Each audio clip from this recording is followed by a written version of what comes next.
મિત્રો, ન્યૂઝ 7 ઇન્ડિયામાં આપ સૌનું હાર્દિક સ્વાગત છે। મેઘરજના કુણોલ ગામે ઘઉંનો પાક બળીને ખાખ થઈ ગયો।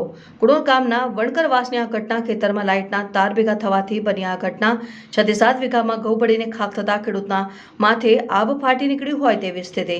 આગને કાબૂમાં લેવા માટે 3 ટ્રેક્ટરો દ્વારા ખેતરમાં ખેડ મારવામાં આવી છે।